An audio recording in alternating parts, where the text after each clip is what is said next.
Are you judging me right now? No, I'm not judging you. I'm just saying this. I just don't like this negative energy that you're throwing at me right now. I'm just being honest. Are you living in fear right now? No, I'm fearful.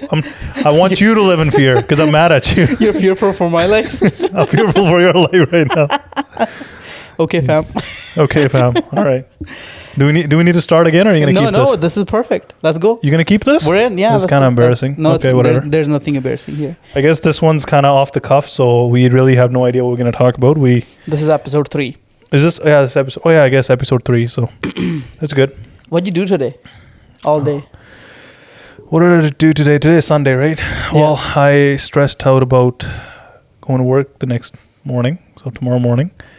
Are you still stressed? No, I'm all right. I just I think it's a natural habit that I need to get out of. So you are living in fear then? I see. It was a trick question. Okay, you got me there.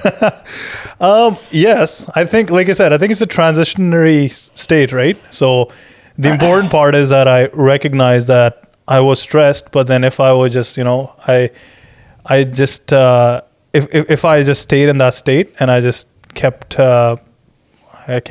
I'm searching for that word. I can't.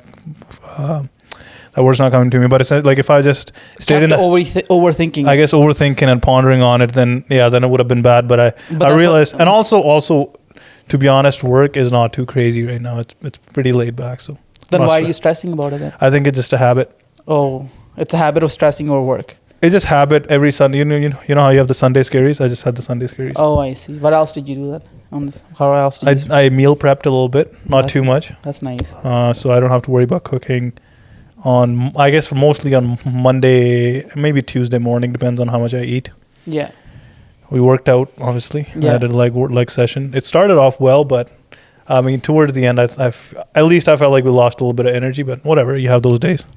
But the squats, I think we got a pretty good volume. It was a pretty good volume workout. Maybe not hitting our PR lifts on this one, but I think it was all right. It's I'm at least glad that we went to the gym. Okay. Well, I think it was perfect. I think we had a great day at the gym.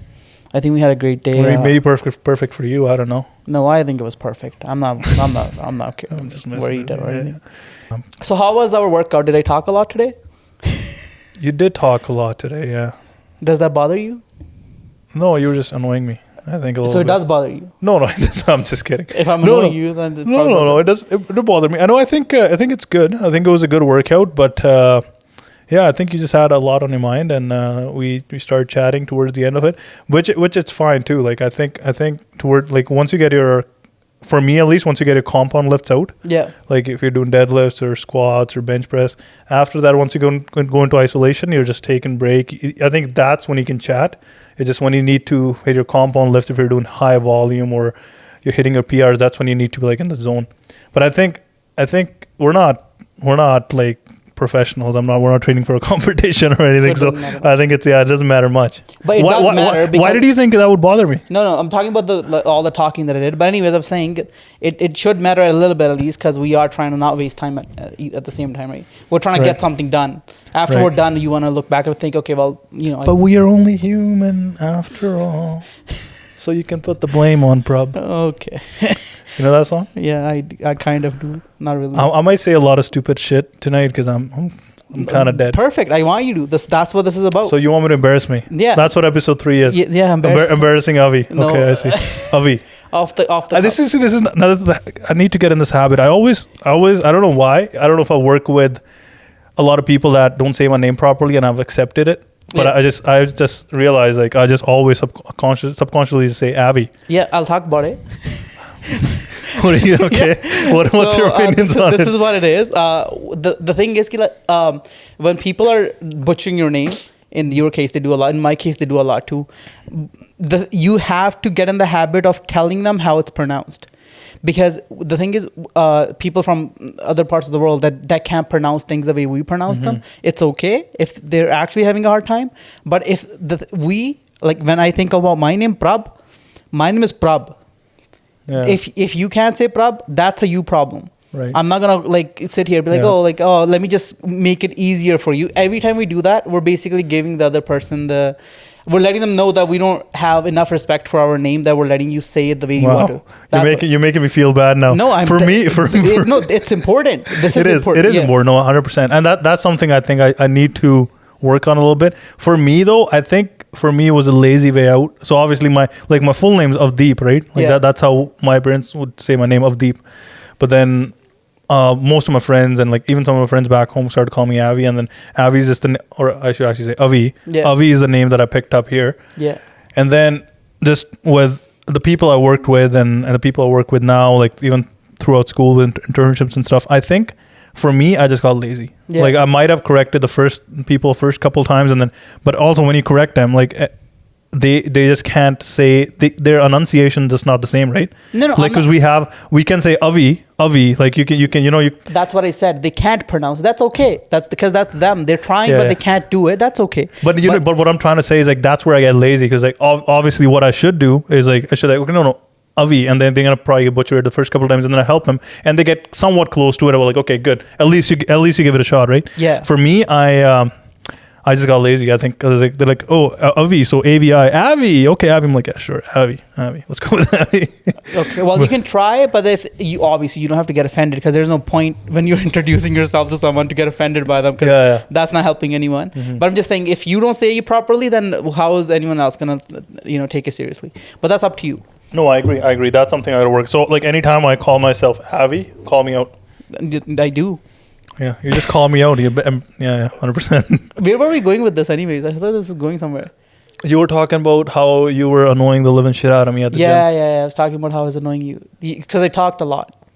Do you want to share what you were talking about? No, we could. I don't care. I'm just asking you. Yeah, no, we should. Because I was just annoyed with the people that we see mostly around us that are drifters, as we recently talked about in our last podcast. Right. That most of the people that we encounter in daily life, people aren't going through life with a purpose. And I feel like any man that's not living a life with a purpose for, like, obviously, okay, so saying a purpose and all this is, it's easy to say and it's hard to do, because even realistically, I don't really know what my purpose is. It's just, I do want to live a life that's enriched with excitement. That makes me, like, I'm excited to live a life. That's the kind of life I want to live. But I feel like most people aren't really looking for that. Most people are sort of going through their work time, and then after work time, they're just trying to get their escape time. And that, to me, is a little bit frustrating, because I wish it weren't that way. Most people were just living life fully as they are, expressing themselves, not having to dread the work time, and not having to always be looking forward to only the escape times. And that's what, when I see that, especially with people that are closer to me, it sort of annoys me, and then I ranted to you about it. That's what happened. And I think that's the key there. Like, it only annoyed you because, like, they were people that you cared about. They were people that were close to you, right? Yeah. So it was a random stranger. You won't bother about it. But I think it's also important to acknowledge that the fact that it annoyed you, it was probably not, like, you were probably not at your best, right? That it annoyed you. Like, it technically shouldn't affect you. Yes. Because it wasn't from what are you telling me? It isn't like immediate family. Yeah. Right. So it's still like you still have that relationship with that person. You're obviously gonna try to help him and what have you. But no, I think yeah, you're right. Like I think you see that a lot, and like the thing I want to emphasize on is that being a drifter and non-drifter is a transitory state. Yeah. So like at no point, like you could be a complete non-drifter at a point in time when everything's going right for you, you're feeling super confident, and you're just feeling a lot of passion behind all your actions, right?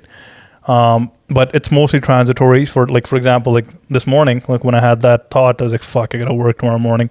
But then like I jumped out of it, right? I think having that, so the initial step is having the knowledge and being able to catch yourself whenever you start to drift. Yeah, that's important. But yeah, like with people, like you were explaining at the gym there, it's it annoyed you because it's you just feel. I think I'll interrupt you here. Okay. I am not perfect yet. I'll just say that. Yeah, no one is. That's why I said we should acknowledge. I'm working on myself still. It shouldn't have annoyed me to the extent that it did. It should be something that like I wish I could fix in the world, and just leave it at that and go about my life stay on my path. 100%. But I sort of got off of my path and started engaging with this, whatever this thing was, or this frustration that I have with people that seem like they're not on their path, which is obviously hypocritical because I'm being frustrated at someone else for not being on their path while I'm not on my path because I'm frustrated at them. So it doesn't make any sense. But at the same time, it's like, it comes from good intention. It's because we, you know, we're social beings. We see people and we wish it weren't that way. That's what it is. Right. Yeah. And I think the other part is just to give the audience a little bit of context is, wait, the train just left. That's fine. I'm going to catch it. Hold up. I'm holding. Yeah, okay. I think it's back. I think the train of thought is back. We're here. We're here. So what I was saying is, like, I think the reason it annoys you is because once you start living your life on your own terms, in the sense where you're like being genuine all the time. Yeah. Like if there's a drifter that's pretending, I think that's the one thing you mentioned a couple of times is just pretending that they're not a drifter. They're not a drifter, and like they're on their path. They got this fake wokeness about them, right? Yes. So I think that's the part that annoyed you, and that's the part that would annoy a lot of people. Like, just be who you are, right? Like, if I'm having a shitty day and like I feel certain way, like if I feel a certain kind of way about something, I'll let you know, and like I'll hear your opinion, but if once you're telling my opinion, if I actually think like that you're not, like, I disagree with something, I'll let you know, and I'll have a conversation with them. But when people just agree with you just for the sake of agreeing with you, and they just like not for the sake of agreeing with you, it's more than it's true to appear to you as though that they understand. I see. Yeah. Like, no, I see what you mean. Yeah. Yeah. To appear, like, they don't really get it. They don't know what they're talking about, but they want to appear as though they get it and they're going through the same struggle. And that fakeness to people, it's to an extent, like, yes, in the very cuddly, soft world out there, it's accepted because that's what's easy. Because that's easy to accept. Like, you know how, especially women. Okay. Oh my God. Maybe I shouldn't go there. But I'm just saying, like, I feel like when you see, we haven't even released our first 3 episodes yet. No, I'm just saying. You're already gonna cancel us. Yeah. No, I'm just saying, like, because usually we see, in general, what I've seen, let's just say that, is women talk more than guys, and you'll see them being more agreeable. They're very agreeable with each other, and they're always trying to relate with everything. So so because they're trying to be so kind and so like this fake positivity that they have to themselves, it's very apparent. It's very clear that it's clear that, you know, you're not genuinely nice. This is not something you feel from deep down. You just have to smile because you're smiling because you think you have to smile. That's how you like maintain this quote unquote positive relationship. And when I see people doing that, where it's like they're listening to me and they think they're being so genuine and sincere in themselves. Oh no, they don't think that. They think that I am thinking that they're being very genuine, sincere in themselves, but they know that this is just a layer that's like, it's not them, it's just a layer that they've learned to put up to sort of be agreeable. Right. Did that make sense? 100%. 100%. I think actually, I don't know if you got this idea, like the term agreeable from listening to Jordan Peterson. Yes, I did. So he's a big advocate of that, and I know like I would say with some people, I just know this, not with me, but with some people, his opinions are controversial. Yeah. But I think he comes from a very academic place when he speaks, because he speaks from like his research paper. Like, he doesn't just make anything up, right? He's saying, I've read tens of years of psychology papers, and this is what they have seen from experimentation, data gathering, and this is what it looks like, that non-agreeable people tend to, like, let's say in the corporate world, tend to climb the corporate ladder a lot faster. And yes, like with your example, like and maybe like you do see that a lot in women, but I know like some guys do that as well, where I don't know if it's like they don't, like, they just want to avoid conflict or confrontation, but what they typically do is when, you know, they just want to relate to everything. Like, 100% girls, I feel like, do that more, where they were like, you know, like a girl has an idea, or I'm probably going down the wrong rabbit hole, but like, let's say like they're talking about, I don't know, what would be a good example? Well, a good example would be, say that they had an experience at a spa somewhere, and they've had a certain experience with some lady that treated them a certain way, and when they talk about her and they want to rant to each other, you see them agreeing to that a lot and not calling the other person out and being like, okay, well, what did you do to make the situation better? Let's say, oh, you know what I'm saying? Yeah. They won't do that. They'll coddle them. They'll hear them and they'll be like, oh yeah, poor you. Right. Oh, poor you. You had this experience. Oh, rather than being like, well, okay, so this was the adversity you faced.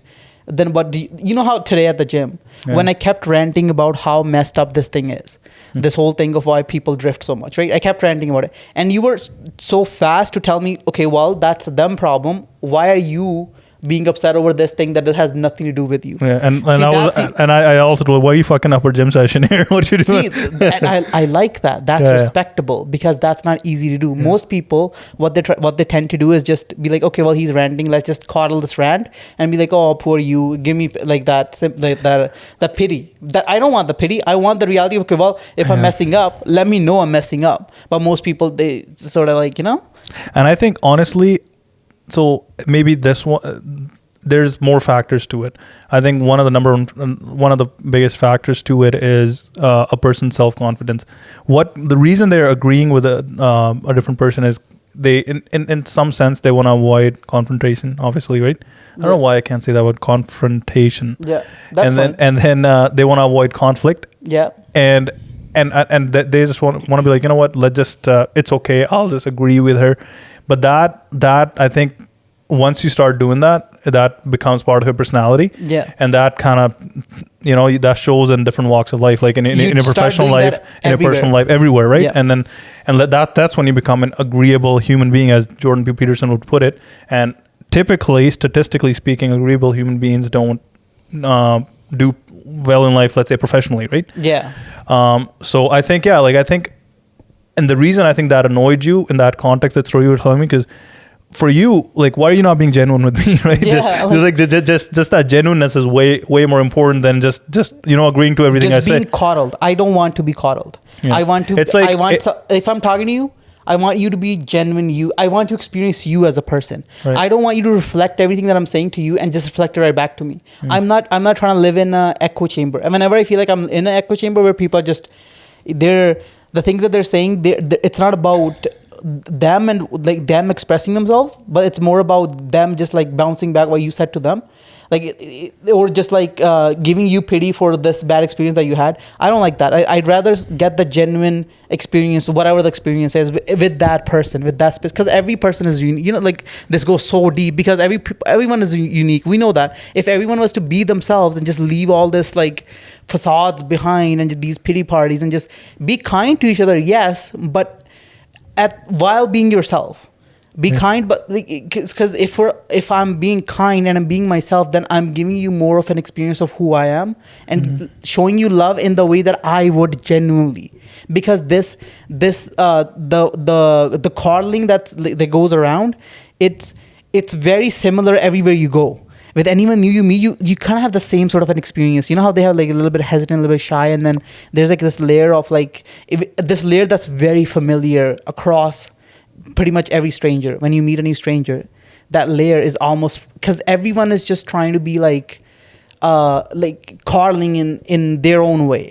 And I think maybe just to add there, like, I think the first step is, I know it's hard to do with strangers, right? Like, number one, maybe you don't have that intimate relationship with that person, and you just don't want to, either you don't have the time, or you just don't want to put in the energy to have the discussion with the person. Also, you don't want to risk offending that person. Yeah. But I think where you need to start with, like, especially with the experience you were telling me, if you're actually close with someone, like if it's a close group or a close group of friends, or like I've seen, like, this is one thing I'm seeing in women, like even if it's like best friends, sometimes they don't tell or they don't call each other on their bullshit. Yeah. Which is very important, because I think then, like, you're making your friends gonna be delusional about any situation that they describe to you, right? Yeah. So I think it definitely needs to start on a personal level with your inner circle first, and then maybe you could, like, you just be true to yourself, and you could, like, also try to, like, bring it out with strangers. Branch out to strangers, because, right? You don't want to be. Yeah, I understand what you're saying, but why strangers? Why I said that the strangers example was because I was trying to like relate what I'm saying to this general experience that we have with strangers, because that is a very good reflection of how society is become. Right. Because of that very similar experience that everyone has with strangers all across the board. It just goes to tell you that the majority of the world hasn't really developed themselves in a way where they can just be themselves like completely. Yeah, and where you see this in the professional world is when you have kiss-ass employees, right? Yes. And if it's actually a good leader, I know some leaders feed off that, and maybe there's a small portion. I think there's more portion. There's a higher percentage of leaders that actually can see it, but I think there's a small portion of leaders that actually are oblivious to it, and then they become delusional because they're like, okay, yes, maybe I'm having all my ideas are great ideas, right? Until the business crumbles. Or the business crumbles, or if it's like within a bigger organization, if it's like your immediate manager or what have you. I think if it's a good leader and good manager, if you are just kissing their ass and just agreeing with them on everything, even though you don't like internally, you don't agree with that particular idea or it's the approach the business is taking to something, I think a true leader would actually, he'll actually be able to identify it and he'll get annoyed from it. Yeah. Like, cause it's just so annoying because like you imagine if you were a manager or a leader, right? What you do is you are good at managing talent. Yeah. And you rely on your talent to give you feedback. And as a team, you make the business grow or you come up with innovative products and stuff. But if you're just throwing something out in the room and you know all your team, because on this hierarchical business model, you are their manager, are kiss asses, you'll actually get annoyed. And true leaders are actually pretty good at identifying who the best employees are, who to call them on their bullshit. So I think, yeah, like it's different in different walks of life, but you see that a lot. I see that a lot in the professional world, right? No, I totally get what you're saying, but that's what it is, right? So it takes a level of courage. It takes a level of discomfort to become someone who is willing to take the hits that you need to take to be shaped into the right person. Because like no one is born completely smooth. Everyone's got a rough surface, right? And we're rough around the corners. We're not smooth. We're not perfect. But to become smooth, to become to become quote unquote perfect, or to progressively become perfect, you have to take those hits, and because that's the only way you'll be becoming someone that you want to become, and become that person who can go and get all the things that you want to get. So all of this just comes down to like, are you okay with living the life that you're living? Or are you not okay? And I think majority of the world is not okay. They might pretend like they're okay. Like, I'm not okay.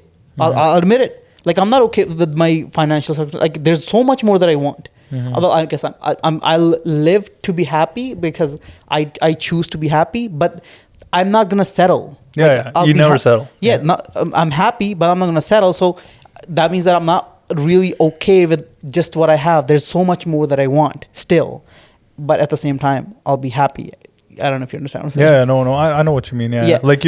Like you'll be happy because like you have the knowledge that you just can't be miserable, because then you won't have the energy or the passion to achieve what you want to achieve, right? Happiness is very important. So happiness is very important. So but like that doesn't have to come at the expense of your drive to achieve greater success. Yes. So I think, and as you progressively achieve success, you'll become happier and happier. You don't have to start from a place of misery, and then you'll only be happy when you hit a goal. I think it's a progressive. I want to get into that too. I'll get that into that like after I'm done this. Yeah. So I was just saying that so obviously like I have to first. Where was I? What was I saying?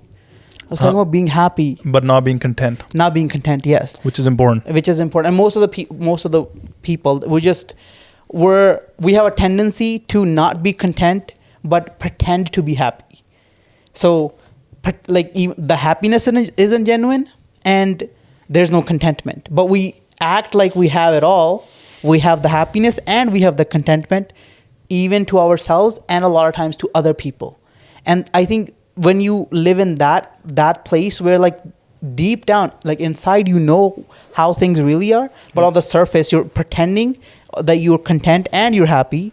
That leads you to be so miserable that's when you start looking for escapes, because those escapes are what give you those little thrills of like, okay, well, this is what I live for. And that could be anything from alcohol to, I see. Yeah, like you mean the escapes that a person starts looking at after that point? yeah, yes, or like engaging in egoistic interactions. You know, like the one I told you about. No, 100%. Yeah, okay. So the other thing that I was going to get into was how important it is to be happy, and you can't, like, regardless of whatever your circumstances are in life, you have to learn to be happy, and happiness isn't something you have to go out and get. That's the best part about it. Like, through gratitude comes happiness. But as soon as you become grateful, and you can be grateful for anything. I'm grateful for this, the ability to talk right now. You know, I have this ability. That's awesome. Yeah. And like, yeah, no, 100%. Yeah, like, just if you slow down and just say that again, like, that is, I think that's the key to happiness, being grateful. Yes. Gratitude, you cannot overstate how important it is. Yes. Like, just, and I think, now this is like a little bit more procedural, but when you, like, even when you wake up, like first thing in the morning, Yeah. a lot of people that are successful, or they're on a path of being successful, or kind of, you know, like passionate. As soon as you wake up, your feet hit your carpet, or Okay, give us a break, guys. We gotta reset the camera there. Yeah. Gratitude, yeah. So I think just practicing gratitude is incredibly important. Like, first thing when you get out of bed, like, it's just a simple exercise. If you think about all the things that you're grateful for, and for some people you have to say it out loud. For some people you just think about them in your mind. Yeah. Like, just think about the ability that you actually woke up today. You're living in 2022. Yeah. And you're, let's say for our North American audience, like, you're living in one, like, few of the best countries in the world. Yeah. Like, just look at all the like all the amenities you have right on your fingertips. Yeah. We have, like, we could be grateful that we have the ability to podcast this out live. Yeah. To our audience, and we're just sitting and having a discussion, right? There's so many things to be grateful for, and Yeah. I think being in a state of gratitude is the most important, if not the thing the only thing you need to do to be happy. Yeah. Well, I guess there's other things too, but I'm just saying that. But if you could just be grateful, I think even if you kind of, I don't want to say ignore, but like compromise on the other things, I think that'll go a long way. Right? Yes. So gratitude is a must, and I don't think if you heard the phrase that where there is gratitude, there is no fear. Mm-hmm. As soon as you become grateful, fear just, like, it goes away, right? Because you're living in a state of, you know, gratitude now. And then why would you be fearful? Fear comes from a place of scarcity and thinking that you don't have enough, right? And it's amazing how we can think that we don't have enough while we're surrounded by literally the best thing in the world sometimes. Mm-hmm. Like, you know, like and Gary Vaynerchuk talks about this a lot. He talks about how, like, in the US, people are complaining that they don't have enough while they're going to get coffee from Starbucks. Yeah. Like that, he says it's just, you know, it's mind-boggling to him that they're going to pay $7 for a cup of coffee that they, you know, like, that could be made for 50 cents at home, but they're complaining about how they don't have enough. Mm-hmm. And yeah, that is actually very hypocritical if you think about, especially if someone says enough in terms of like financial means. Yes. And then you're getting a coffee at Starbucks. But yeah, no, I think why that happens is like, because your mind perspective becomes so, I guess, like narrow and like tunnel vision, in the sense where you're only focusing on like, okay, maybe I don't have enough money to buy this car. Yeah. But like, just, you know, step out a little bit, take a look at it from a bird's eye view, and look at where are you living right now. You're living in North America. Do you have a place to call home? Do you have food to eat? Like, do you have the resources and the physical and mental capacity to do whatever the fuck you want? Yeah. Is there opportunity? Like, and a lot of times, well, I want to say majority of the times, the answer to all those questions is yes. So then what the fuck are you whining about, right? Yes. So it's no, that's I think that's definitely something that kind of amazes me, and I think maybe it just comes out of entitlement a little bit too. This is going to be a little bit controversial topic, but I think for people that everything was handed to Yes. right away, and then as soon as they have to like work a little bit, I think their baseline is, well, I always had these too heavy. things. Baseline's too heavy. Baseline's too comfortable, right? Yeah, it's too high. Yeah. It's too, because, okay, well, one of the things, I never talked about this before, but one of the things I often think about is sometimes I'll be like just sitting around, like, and I think back to when I was in India, like I was a very young kid. Right. And I remember the kind of circumstances we lived in. Like we were very comfortable, but things like Nike shoes. Let's take that for example. Like I never had Nike shoes. We had maybe those bikey shoes. Like we never. Or Ike shoes.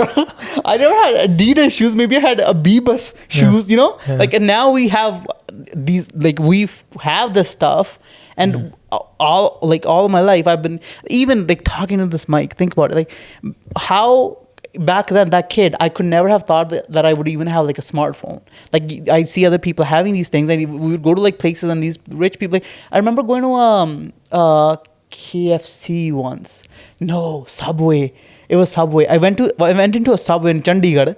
That was the first time I went there, and I went to a Subway, and then I was just dumbfounded standing. My dad was like, he's like, you go order something, right? And I was just dumbfounded standing there. I'm like looking at like the people, like, okay, like how do you order here? It's these little things that we know where we come from. We come from a place of all we know is this.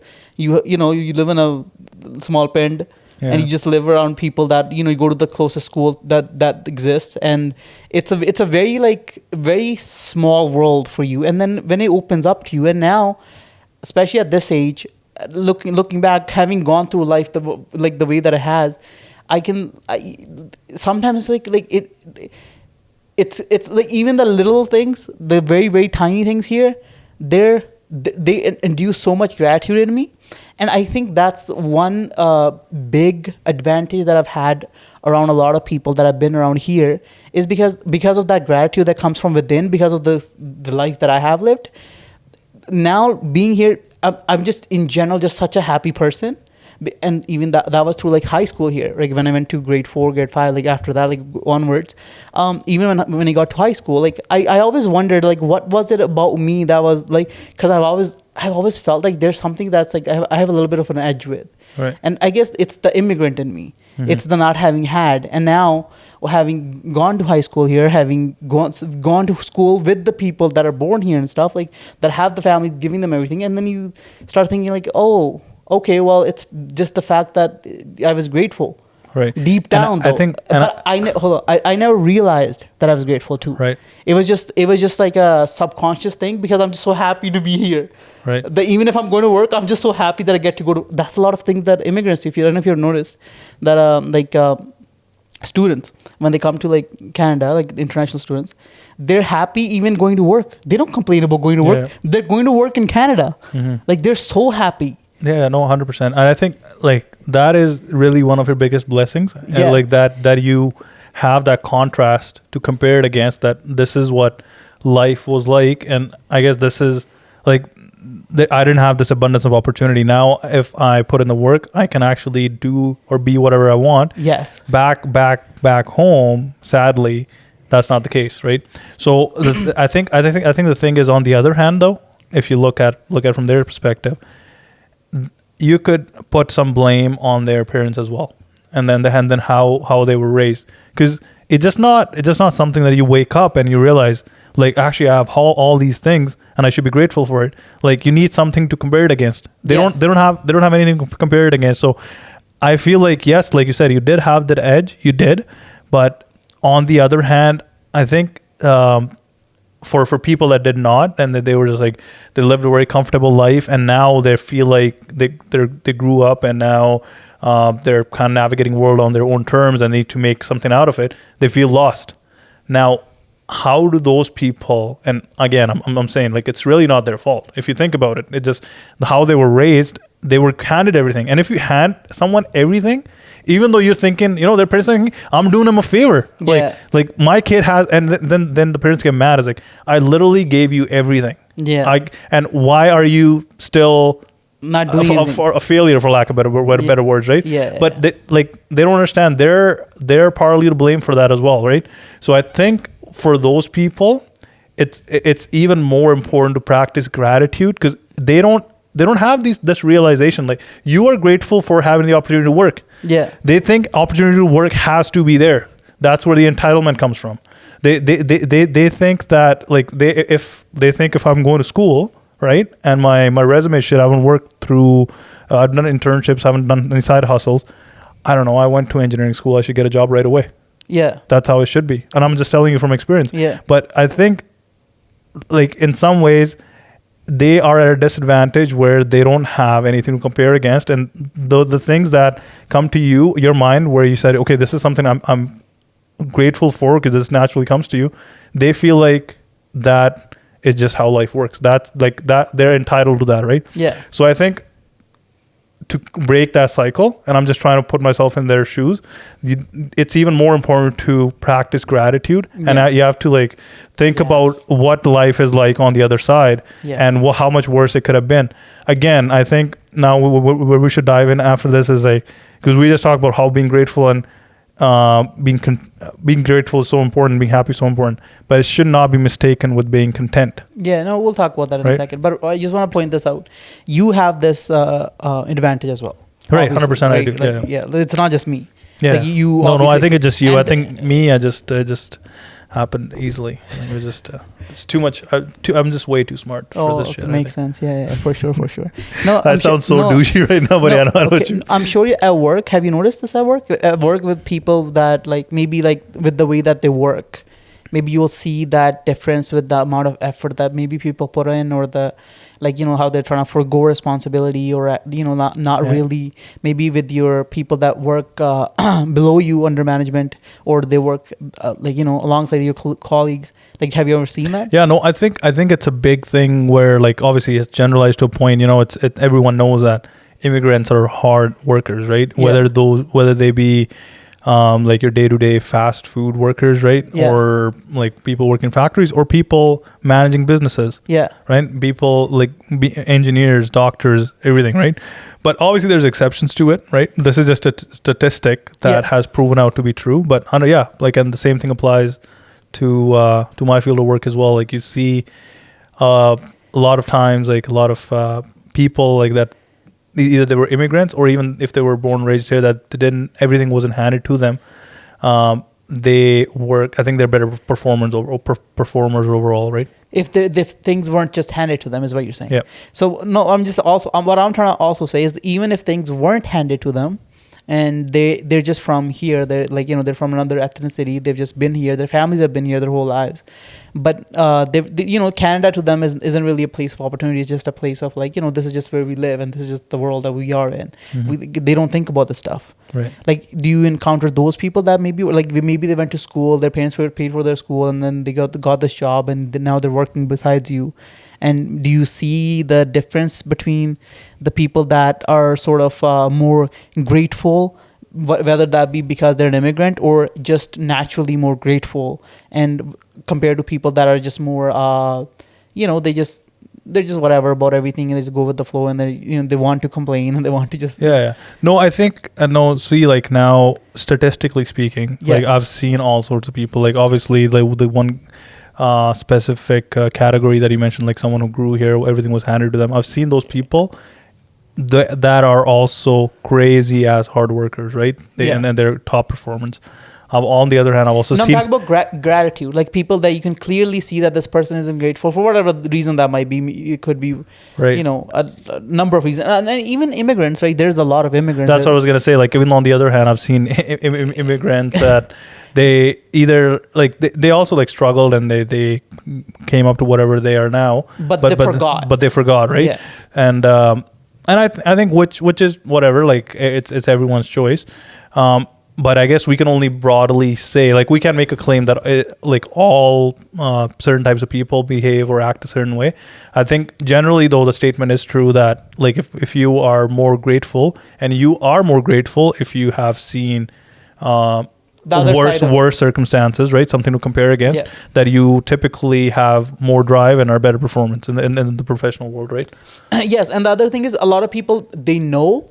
I'm not saying that people usually, because everyone knows how things are in Africa. Because if we were to, we were to be born in Africa, it would have been even worse. Like, obviously, because India was still pretty good, and especially from the families that we come from, from like decent families. But if we were born in Africa, or born in even one of these other countries, we would have an even worse condition to compare this with. 100%. But I'm just saying that where was I? I was saying something. I lost my train of thought.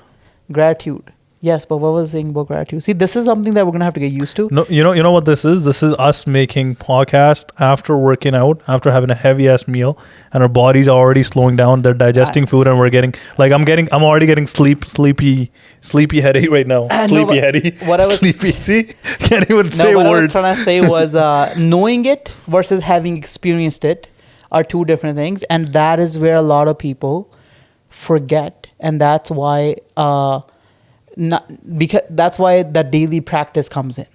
Yeah, 100%. Because having experienced it, you have the edge, but only until you don't forget. Mm-hmm. But having experienced it, but also to practice gratitude would be like, it'd be that's great, important. Yeah. Like you'd be on the top of the world, and that's what I want to be on. I have experienced it. I just want to use it even more. You know, like I've experienced the lack, and now I want to be grateful for not being in the lack and like having all this. And that makes you like happy to the next level, and it gives you so much energy and just this zest for life, and you want to go out and do stuff and like create things. Like even going to the gym, people complain because they're too lazy to go to the gym. I go to the gym thinking, oh, it's an amazing gym. Like when I went to the gym for the first time, I was like, holy shit! Like I want to work out here, and I wish I could come here every day. And now I do, and that is it's great. It's gratitude inducing for me at least. Yeah. No, I agree, and I think the other thing, there's a cliche saying, you've heard about it, like if you're born poor, it's not your fault, but if you die poor, that's 100% on you. Yes. So I think whatever, just to tie it all together, whatever your situation is right now, if you were an immigrant, if you're born, raised here, and everything was handed to you, sure, that's just what it is. Now the question is, what are you going to do with it? Yes. And what you do with it is I'm obviously, I think we both are big believers of repetition, right? Yes. That's why this tool of practicing gratitude is so important. So what you do with it is you practice gratitude, and that alone itself over time, now obviously that's just one tool in the chest, but that alone over time, you're going to see a big change. Massive change. Your behavior changes, and your behavior changes. You humble up, and you realize and you honestly, your life problem starts seeming so small, man. Yes. What is this? This is nothing. Yes. And you stop applying your ego in the wrong places. Yeah. Because that's very important. Because with the things that we think that matter right now, they go away, and you start realizing the things that really matter and how well you really have it. Right. And you start realizing that how great life actually is, and how you can now just calm down, relax, stop being so anxious about every little thing all the time. Mm-hmm. It's okay to have that, that push from anxiety for a little bit, but to be anxious all the time and to have life and death anxiety for every little thing, because that's what people have, because they're missing gratitude, and they're thinking that if I don't do this, I'm gonna lose this, and then that means that my life is over. No, that's just a single part of your life that's so small. But people have made them these crazy big things that are going I don't know what's gonna happen. And this isn't just people. And you know what that is? So just to add on to that, it's you probably seen that there was a video floating around of a professor. Yeah. And he applied this to stress, but I think it applies to a lot of scenarios. But what he was doing is he was in front of his class, and he was holding on to a glass of water. Yeah. And he's like, how heavy is this glass? Yeah. And the class is probably not too heavy right now. It's a glass of water. I was like, okay, how heavy is it going to be if I keep holding it for 5 minutes? They're probably a little bit heavier. And it's how heavy is going to be if I keep holding it for 1 hour? It's you're probably going to lose some sensation in your arms. What happens if you hold it for 24 hours? You're probably going to paralyze your arm, right? So I think... I don't know if you're going to paralyze your arm. Whatever. I'm not too good in the science of it, right? But essentially, it's probably not going to be good for you. Let's say... It's going to hurt a lot. It's going to hurt a lot. Yeah. So what he was saying, it's stress is the same thing. You hold on to it. The more you hold on to it, the more anxious and stressed out you're gonna get. And the same thing, we were talking about earlier, you just keep thinking about that. There's a simple 5-5-5 rule. Is it gonna matter in the next 5 weeks, in the next 5 months, in the next 5 years? Yeah. If the answer to the first two is no, just don't worry about it at all. If it matters in the next 5 years, then maybe think about it, come with the game plan, and then don't worry about it at all. Because that's all you can do, right? But I think that's hard to do. That's easier said than done, obviously. But I think practicing that and by repetition, I think that's going to become easier. But that applies to what you were saying earlier. Like once you get stressed, coupled with gratitude, where you're like, what? Like, this is minor. Yeah. Plus, I have so much to be grateful for. Yeah. Also, just because of what I just said, I shouldn't hold on to this. Can I do anything about it right now? No. Is it going to matter in the short term, long term? No. Okay, good. Well, don't worry about it. Perfect. Right. So, are you less stressed about going to work tomorrow now? Oh, yeah. I'll let that go. It was just, I don't know. It was weird when I woke up. I think it was mostly because, honestly, I don't think it's like work is not too stressful right now. It was just the fact that I have to get up early. And see how ungrateful I am right now, because I literally roll out of bed 5 minutes before work. Yeah, you have to walk from one room to the other, and that's all you do. That's all I do.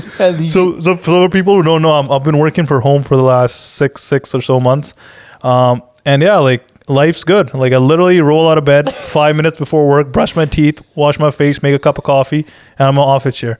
And like, and then I'm done work when work's done. And between, like, when it's not too busy, I cook my meals and everything, and I'm at home. I don't have to drive. I don't have to get up. I don't have to dress up. I shower once, and that's after I work out at the gym.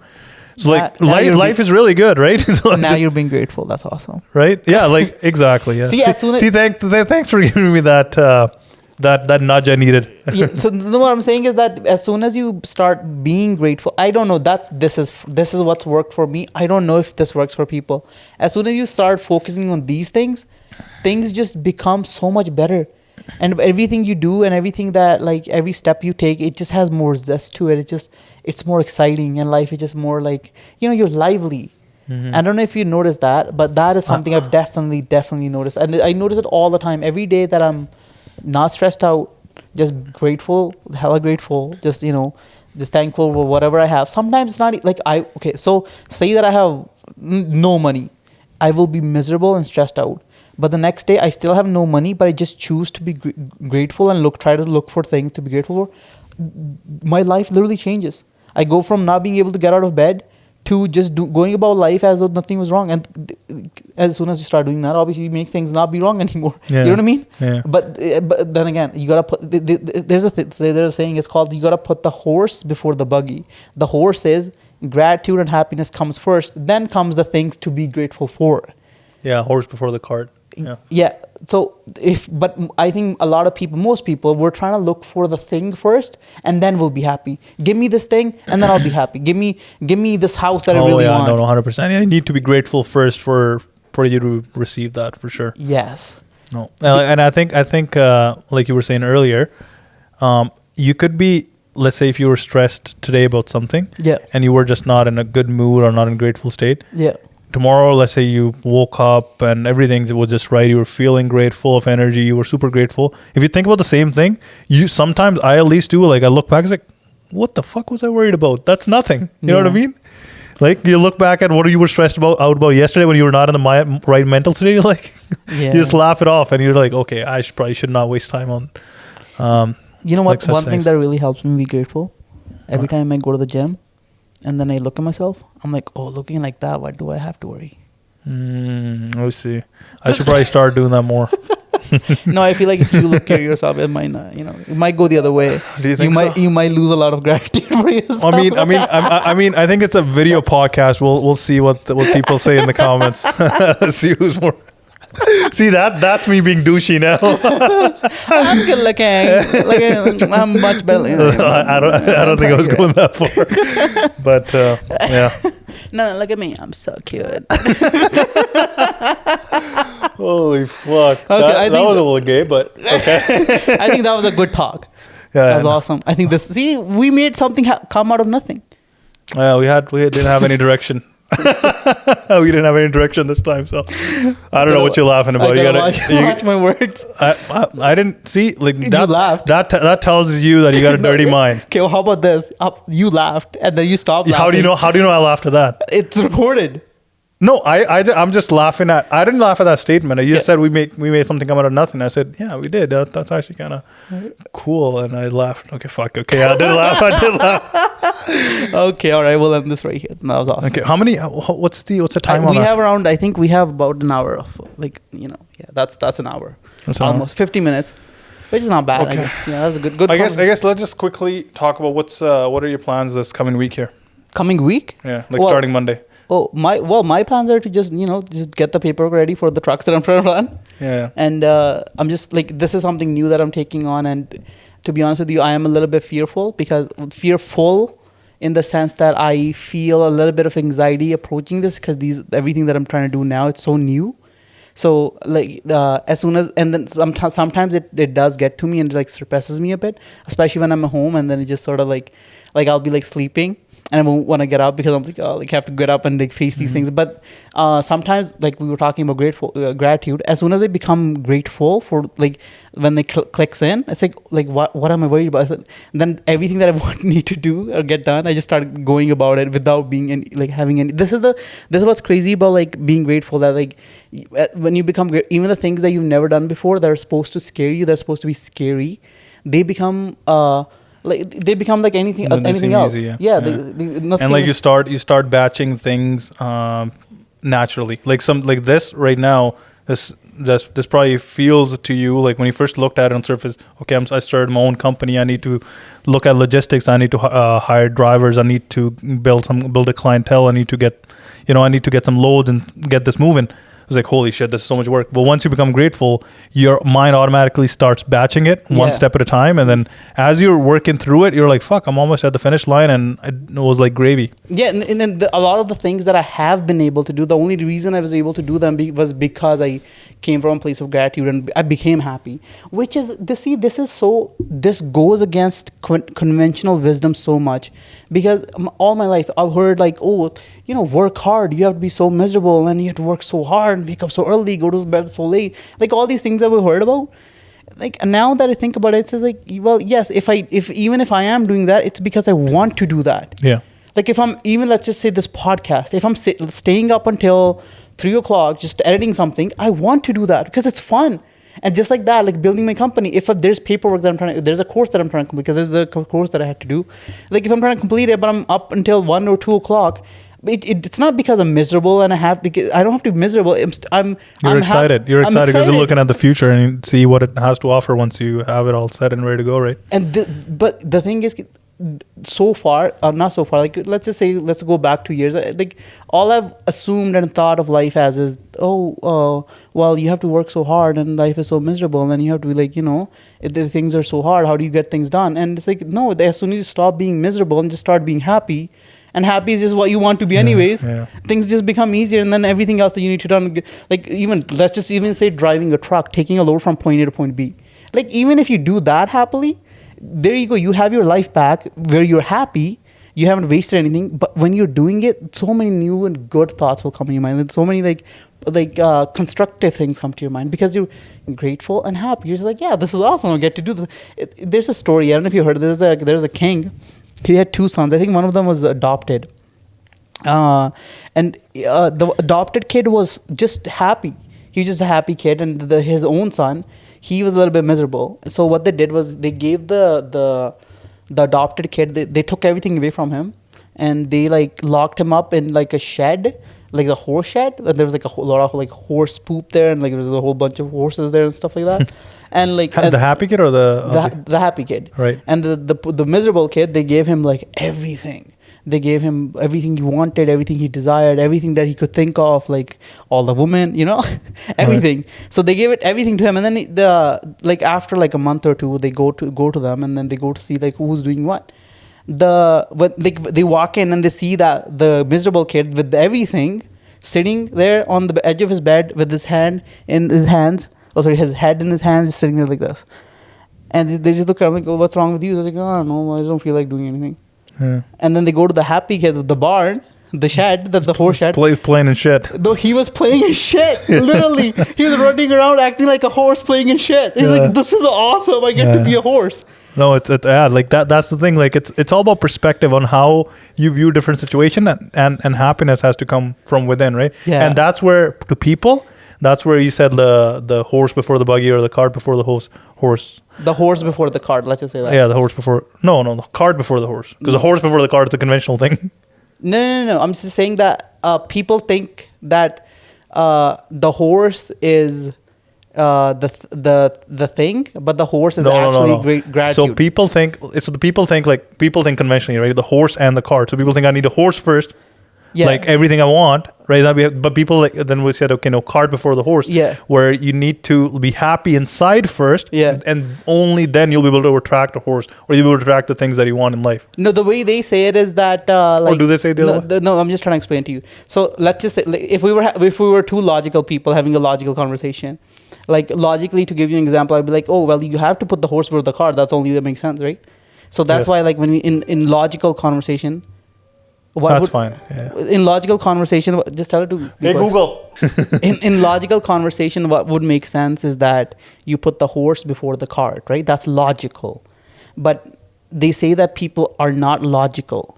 People forget that you have to be logical, and with logic, gratitude comes first. That's why it's just a saying that, oh, well, you have to put the horse before the cart, so stop being so miserable. You get what I'm saying? So it's like just be logical. It's like a way of saying, oh, just be logical. Okay, I see. Yeah, my bad. Yeah, no. I was thinking the other way around. No, I get what you were thinking too, and I'm sure the listeners get it too. Like, but now you get it, right? That makes sense. What were you saying before that? Before the horse thing? the kid playing and shit. Yeah, you saying something about that? No. Oh no, I was just saying that. Like that. That's a perfect example of like the happiness depends on how you view certain situations, right? Yeah. And your perspective on life, and obviously it has to come from within, right? Like all these material things and everything, this won't make you happy. Yeah, they won't. That's just a given. And a lot of it you can't control, because sometimes, naturally, I guess we have like, our moods that come up and they go back. But I feel like the vast majority, the one that matters, is very, very controllable through the right practices, through the right disciplines, and those disciplines need to be put in place if you don't have the gratitude. And even if you do have the gratitude, just to strengthen, reinforce it, those disciplines, they really help you. And practicing gratitude in whatever form that comes to you is very, very important. And one thing that reminds me from gratitude is my mom. Whenever my mom is here, I don't know, everything just goes so smooth. I don't know how it works. Like, because I see her around and I'm like, oh, I was able to like do this, have her around, and like it to me, life just becomes so much easier. I don't know how. And even my YouTube channel, I don't know if you remember, even this idea or the my YouTube channel really took off when my mom was here. Do you remember that? During that time, you made that video as well. The first video that had one of the first few videos that went viral. Yeah, because see, I had those ideas, those thoughts come up because I feel like I was very, very grateful at that time. And before that, I've lived in a state of like constant. See, it's understanding myself took a while, and at that point, I didn't really understand what it was. But now, having like looking at myself and understanding myself a little bit more, I can now manufacture that what came naturally back then. So manufacturing gratitude, which is through the disciplines. Sometimes it comes naturally, and people do, whenever gratitude or like the happiness comes to their lives naturally, through that they're able to build a lot of things, but then they stop and they're like, what happened? Why can't I come up with new ideas anymore? It's because you forgot that you have to start being grateful and you stop being grateful. And that's one of the things that, stops creativity. Because creativity, that's in any field, or just the ability to do any sort of work happily. Because when you stop doing work happily, the work doesn't, you won't reap the kind of rewards that you would with happy work. That's what I'm trying to say. Yeah, 100%. All right, I feel like on the same page. I was thinking of something if I could add to that, but you pretty much covered everything. That's pretty much bang on. That's awesome. Okay, this is a great conversation, I think. I think this was good, yeah. Good or great? I think it was great. No, you tell me. No, I mean, honestly, like, what I was telling you about the second podcast too, like a lot of times, like when it's fully done and processed and you listen back to it, and then you're like, what, actually, this was actually pretty good. I think this was one of the best ones too, because like, well, obviously we only had 3 because we didn't have an agenda. Yeah. And on the other ones, we were like, okay, well, did we hit all the points? Here we just going off the cuff, right? So, Yeah. and I think it flowed pretty naturally, and I think it helped. Like, obviously, you were feeling a certain kind of way when we're having that conversation in the gym, and think about it this way too. Like, this kind of gives us an outlet to bring that out in a productive way. Yeah. And that I feel like you were. Hold on one second. Again. You were saying this is the problem. This is the problem with sleepy Avi. My conversation at the gym really helped it. Oh yeah. So like if you think about it this way, like this is a good way to channelize all that energy into something productive as well. And that's why I feel like, even though I'll be honest with you, like right now I'm like, especially after that heavy ass meal, and obviously I pretty much ate twice as much as you did. Yeah. I was like I'm kind of just like You're drowsy. I'm drowsy. But I. Like if you were in the same state, this conversation probably wouldn't be as great. I think you definitely have a lot more energy today. Yeah. And that's why I feel like it was a great podcast. I think the podcast was definitely great. But what I'm saying is like it was great because of you this time for sure. Okay, that's awesome. Yeah, I love it. So this is good then. Like these rants that come up, they're constructive. Then is what you're saying. They can be constructive. Like this is constructive. So but if they are like I'm engaging them in a negative light, then they're not. Then they're not constructive. Yeah, right, I get what you're saying. But see, like if you just came on the podcast and you just ranted about how stupid people are, and then like, okay, that's it for the day, we're done. But like we analyzed it, we dissected it, and we figured out, okay, what it should be. Yeah. And what's the ideal outcome? So I think that's productive, right? Yeah. So that's important. So actually, you know what? Yeah, to think about it, like we could rant really on our podcast as long as we analyze it and we figure out what how the situation could have been made better. Yeah. So maybe us thinking that was a bad thing isn't really a bad thing. Maybe it's a bad thing, but we have to learn how to convert it into a good thing. Mm-hmm. The energy exists. It's just not the best as it is sitting, but it just can be turned around and made into something constructive, and for a lesson for like myself as well, and for the listeners or you, because like I'm sure that today, after having the conversation with you and talking about it now, the way that I look at it will be very different the next time this comes up. 100%. And this stuff is very helpful. And other than that, like at the gym, I wanted to just say, like when we work out together, workouts are different. I wonder why that is. It's not like I put in less effort. Like whenever we work out together, there's just so much more energy that I'm able to exert. This should be probably a separate podcast because it's a very deep topic. I think I'm just like I feed off of other people. When I have people around me, the way I become is just very like, yeah, this is awesome. Or is that you? No, 100%. Like that's like if you think about what I just said, literally like 10 minutes or less than 5 minutes ago, like. Why I was saying like I'm feeling drowsy today, but you have all this energy, and that's why this conversation is turning out to be great because I'm feeding off that. And yeah, it's the same thing at the gym. Like when I feel like obviously with you, like when you were working so much and you weren't consistent back then, and now you're trying to get back into it. Yeah. Whereas I've been fortunate enough to like have like a steady schedule, and I've been kind of going at it for a little while here. So like when we work out together, you're able to feed consistency off me, and I think sometimes, and I think it goes both ways. A lot of times when we're doing like heavy lift and we're doing a lot of compound exercises, you might not do that if you were at the gym by yourself. But now it's like, okay, well let's just go. Let's just do it. We're together. Let's get it. Yeah. Like I feel like two people make the workout a lot more efficient and effective, both at the same time. The time, like for me at least, for sure, because I do waste a lot of time by myself and I don't push myself nearly as hard. I don't know why. Not that this is a conversation I've had with myself at the gym. I've told myself, okay, well I'm here and I must get this workout through and do it properly. And it just, for some reason, I don't know what factor plays into this, but I just can't push myself to the level that I'm able to push myself to with you. Mm-hmm. You know how I squatted like those 10 reps with the 2 plates, and then the last time I did the leg workout, I couldn't even get close to that. And it's not like anything was much different. Same amount of food, same amount of energy, feel just as great. It's just the people. They make a big difference. And it has nothing to do with the ego lifting. So really, I think what it boils down to is mental as well, right? Like a lot of times when you're, especially like leg day is obviously universally hard for guys. Yeah. At least for me, it's hard to date.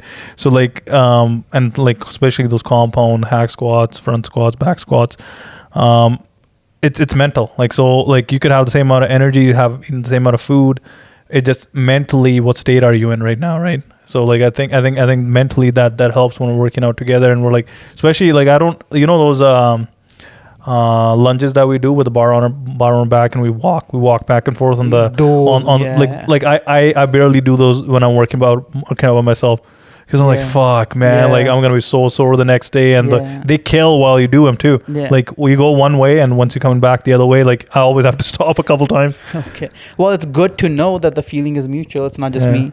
You are you hitting on me, bro? What's going on here? Yeah, babes. Oh my god. I think we need to take this off camera. Okay, now it's getting weird. No, I agree with you, man. I think the other thing though with working out with people, what I found with people who struggle with working out, obviously the first 2 weeks are hard. After that, you get in a rhythm. But the other thing that you should do is like I do a lot. It helps me out. Is like always wear a hoodie or like an over cover when you were especially working out like back or legs, doing deadlifts and stuff. And then like once you have your music in, when you're taking rest, focus on your breathing. Like rather than just like checking your messages and stuff, and focus on breathing. Take deep breaths. Think about the next set that you're gonna do. Think about how you want the weight to move. That goes long ways, right? Okay, so I'm just I think that's going to help you a lot. Maybe I have been distracted. That's what you're essentially saying, is that people are usually distracted. And I think getting distracted is the easy thing to do, right? Like so, and I obviously get distracted too. Like that's what I was saying. Like towards the second half or the last 25% of the workout, I think we were a little distracted, but I think it was overall a really good workout. But I think that like that's like a little trick that you could use that whenever you're working out, especially heavy lifts. When you're taking a break, focus on your breathing and don't check your phone, and visualize how you want the weight to move on your next set. See, all those things, they take a lot more discipline. They take discipline, yeah. But the adrenaline rush when you actually accomplish that, it's like holy fuck, it's completely worth it. Another thing is once you hit the first hard thing. Let's just say we're doing legs, and then I warm up on my squats, and then I do the full 3 sets of squats or 4 sets of squats, the heavy that I wanted to do, and I have my heart rate going, and I'm like sweating a little bit. Once you're in that like high state of like, you have it's called the runner's high, or like when you're working out. When you're there, then carrying out that through the rest of the workout is easier. It's just, I think that initial climb up to that point is difficult. Right. By yourself. I agree. Like, yeah, like even by myself, and even with us, I think, and I think that's with working out in general, like getting through the first 10 minutes is hard, but once your body warms up, and I think that's where having an overcover, like a hoodie or like a thick padded t-shirt or something helps, or not t-shirt, sorry, button shirt helps a lot. Yeah. Okay. Keeps your body warm. That's good to know. Thanks, man. Appreciate the advice. Anytime, bro. Anytime. Okay, we should end this now. All right. You end it. It's fine. So episode 3 of Wise and Wild podcast. Thanks for tuning. No, never mind. I'll end.